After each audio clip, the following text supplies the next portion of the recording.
Secretario de Salud del municipio Sucre del Estado de Miranda, exsecretario de la Asociación Panamericana de Infectología, profesor por concurso de la Universidad Central de Venezuela, de la Facultad de Medicina, Instituto de Medicina Tropical, consultor de la OPS en el Plan de Preparación Influenza 2008, impacto de costos de infecciones hospitalarias en América Latina. Doctor Simón Castro, tiene usted el uso de la palabra.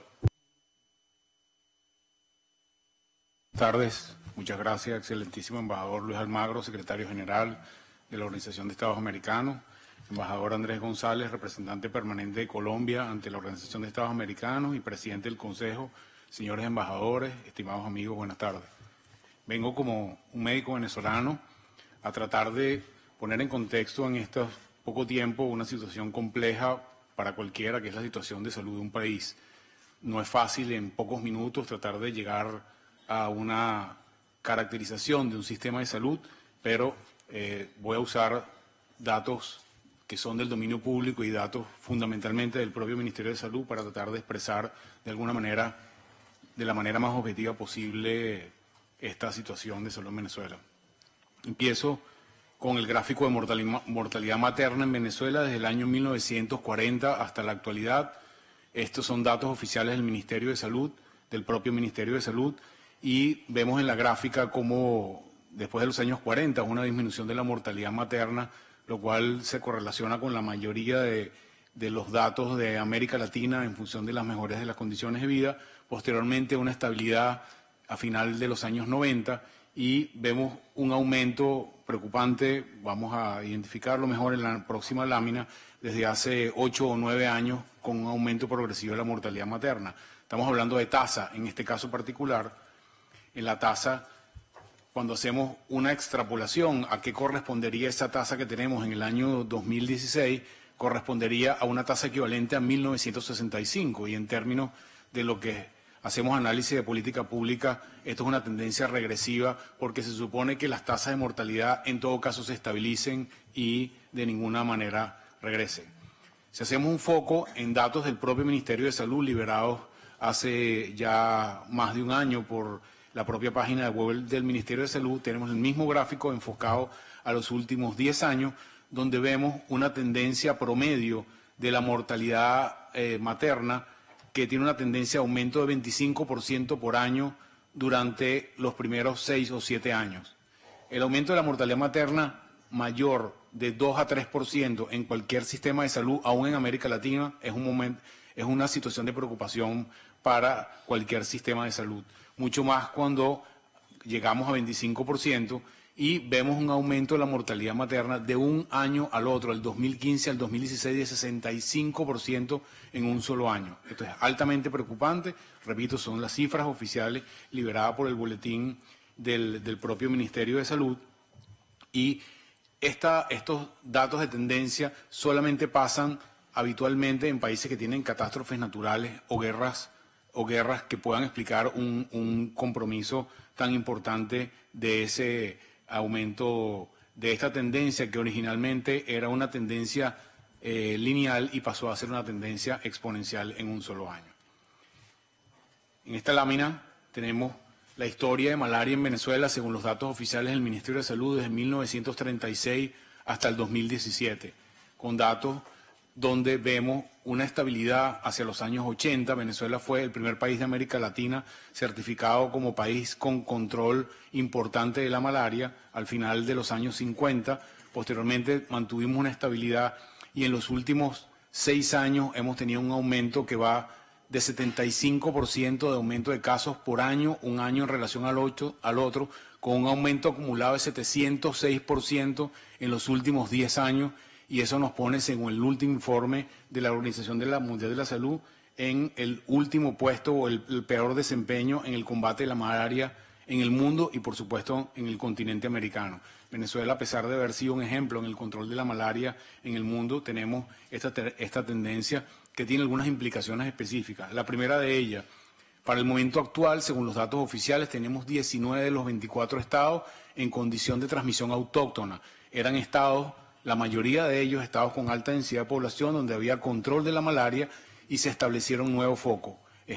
El 80% de los casos están en un solo municipio de todo el país, que es el municipio principal de la minería, pero donde ha habido un influjo importante de migración interna de los propios ciudadanos venezolanos, adquieren el parásito en las zonas mineras y regresan a sus zonas donde ellos viven naturalmente, y por ser Venezuela un país con condiciones tropicales, portando el parásito en su sangre y habiendo condiciones de vectores en esa población, se restablecieron nuevos focos que habían estado controlados hace ya 50 años, y es lo que los técnicos llamamos la semilla malárica, y que podría tardar en controlarse aún con medidas eficientes más de 10 o 15 años nuevamente. Y esto es algo que nos preocupa de manera muy importante. Además de eso, esto ocurre fundamentalmente en la zona fronteriza, y esto implica una exportación de casos de malaria a nuestros vecinos de Brasil, Ecuador y Colombia de alguna manera importante. Para el último trimestre de 2017, los casos de malaria en Venezuela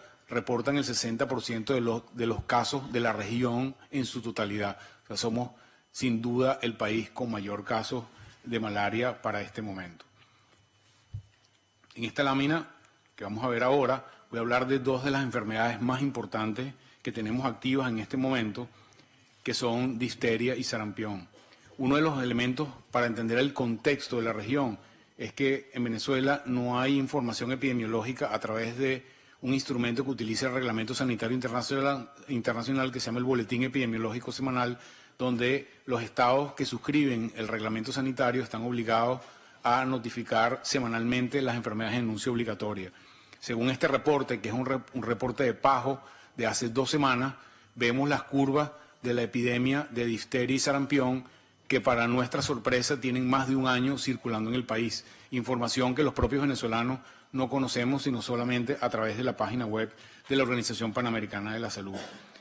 Estas dos enfermedades tienen dos condiciones centrales. La primera de ellas, ambas son enfermedades 100% controlables con vacunas. Son enfermedades que con una penetración de la vacunación importante, son enfermedades que deberían y estuvieron controladas en Venezuela hasta hace casi 25 años. Y la segunda de ellas son las dos enfermedades transmisibles en términos de su capacidad de transmisión más importante que conoce la humanidad. Los técnicos medimos el riesgo de transmisión de la enfermedad en base a un factor que se llama el riesgo de transmisión.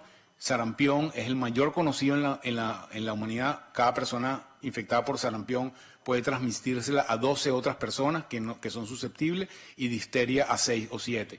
Y eso hace que el riesgo de transmisión de estas enfermedades produzca una dificultad mayor para su poder control debido a su poder de transmisividad. Estas dos enfermedades están en curso en este momento, junto con malaria, como vieron en la lámina anterior. Y al igual que malaria, estas dos enfermedades ya se han notificado casos importados o exportados desde Venezuela a nuestros vecinos, fundamentalmente Brasil, a la zona fronteriza del norte de Roraima, Ecuador y Colombia, que ya han reportado casos de esta enfermedad en venezolanos que han estado migrando.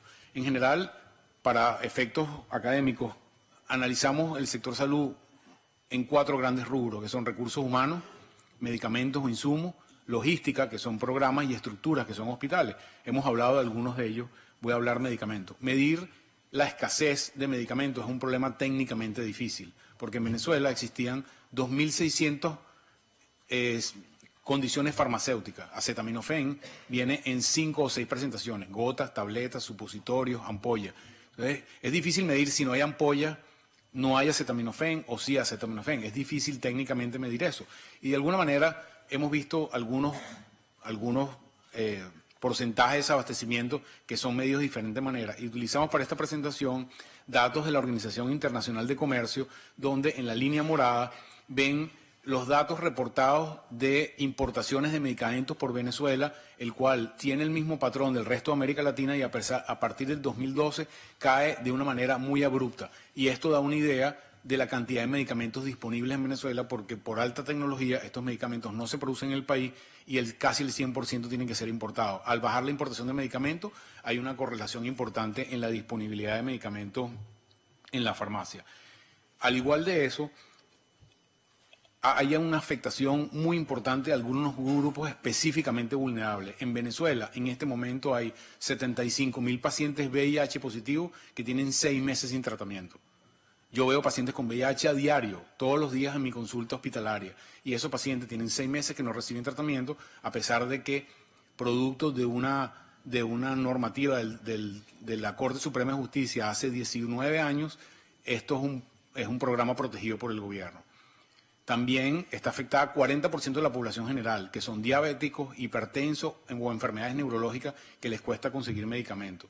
Hay 300.000 pacientes en enfermedad de alto costo, pacientes que tienen cáncer, pacientes que tienen enfermedades inmunológicas, que estaban protegidos por el programa de alto costo del Seguro Social, que en este momento no consiguen medicamentos, al igual que quimioterapia. Hay 64 pacientes en esta lista que son pacientes con trasplante, que han tenido rechazo de su trasplante en el último año y medio, y 33 pacientes hemofílicos han fallecido producto de que no tienen factor 8, que necesitan sistemáticamente para tener una vida relativamente normal, para dar contexto de cómo, de alguna manera, los venezolanos lidian con el tema medicamentos.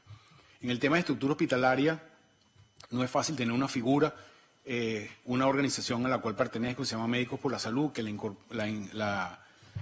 está conformada por médicos que trabajan en todos los hospitales del país. A través de una encuesta estructurada donde medimos funcionamiento general del hospital, hemos medido desde hace 5 años, utilizando el mismo instrumento, esta data que compartimos con ustedes, en la cual preguntamos cosas como en su hospital, el ámbito del último año es el primero, el 10 de marzo en Venezuela, en su hospital, en la última semana, su hospital puede hacer una rayos X de tórax 24 horas al día, 7 días a la semana.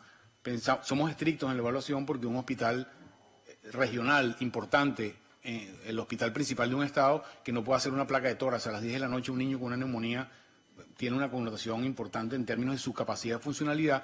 Cuando tabulamos eso, 85% de los hospitales no son capaces de hacer una placa 24 horas al día, 7 días a la semana previa a la encuesta. Es posible que la hagan en la mañana, unos días sí, unos no, es intermitente, pero en total consideramos que nuestros hospitales deberían tener, un grado de excelencia mínimo, que es como ocurre en otros países de América Latina. Hay mucha data en esa encuesta que puedo compartir con ustedes porque es una data que está ya compartida públicamente, pero algo que nos llama la atención es el impacto sobre la población general y la situación general de conseguir medicamentos en el hospital. Preguntamos también en el servicio de nutrición hospitalaria si eran capaces los servicios de nutrición de dar alimentos a los pacientes que están hospitalizados. Y como ven en la lámina, que está en la lámina inferior derecha, ven nutrición hospitalaria, 75% de los hospitales no dan ningún tipo de alimentación de indicación alimentaria médica. Si el médico indica dieta para diabéticos, no pueden dar una dieta para diabéticos porque hay dificultad para conseguir alimentos en el entorno de la comunidad general y eso se traslada al hospital. Lo mismo pasa con las fórmulas lácteas solamente en los hospitales pediátricos. Otro de los elementos importantes para nosotros es el tema de los recursos humanos en salud. Así como hay movimiento migratorio, en ese movimiento migratorio hay personal especializado, capacitado por el Estado venezolano, que ha ido moviéndose por las difíciles condiciones que hay en nuestro país. En una encuesta que nosotros terminamos diciembre del año pasado, en el cual evaluamos 40 años de médicos graduados, el 30% de esa totalidad de los 40 años están hoy en día ejerciendo fuera del país. Y si tú ves los últimos 10 años, el 65% en promedio están fuera del país trabajando como médicos en otros países por presión de la situación. Para darles un ejemplo, para que entendamos el contexto, yo soy médico, profesor de la universidad y mi sueldo en la universidad es $7 al mes. Es el equivalente a $7 al mes, es el sueldo que me deposita la universidad como profesor investigador del Instituto de Medicina Tropical. En resumen, tenemos un gran problema con compartir información pública, que es el boletín epidemiológico no publicado desde el 2016. Los últimos anuarios de mortalidad y morbilidad son del 2013. Tenemos un deterioro significativo en los indicadores de salud medidos por mortalidad materna, mortalidad infantil, mortalidad por cáncer, mortalidad cardiovascular y las metas del milenio. Hay un deterioro en la estructura hospitalaria. Hay 3 epidemias en curso en este momento, como le dije, malaria, difteria, sarampión, con datos oficiales del propio Ministerio y de PAHO, y hay evidencia de circulación de H1N1, al menos en los hospitales pediátricos del país. Hay una restricción de medicamentos severa y hay una diáspora del personal de salud. Solo quiero terminar con esta última lámina. Esta es una situación que no viene pasando en el último año. Esta es una situación que viene pasando desde hace varios años. Esta niña que ya no está con nosotros, falleció en el 2014, ya han 4 años de eso, porque le dificultaba tener quimioterapia en el hospital de niños. Yo quiero con esto representar que esta situación no es nueva, esta situación viene deteriorándose progresivamente, pero en esta situación no solamente hay venezolanos, porque en Venezuela en los últimos 50 años hemos recibido franceses, italianos, españoles que vivieron consecuencia de la Segunda Guerra Mundial y posteriormente de toda Sudamérica, inclusive de Centroamérica, y esos hoy en día que son venezolanos o tienen hijos venezolanos también están padeciendo de alguna manera la situación que vivimos los que vivimos en nuestro país. Muchas gracias, buenas tardes. Muchas gracias a doctor Julio Castro.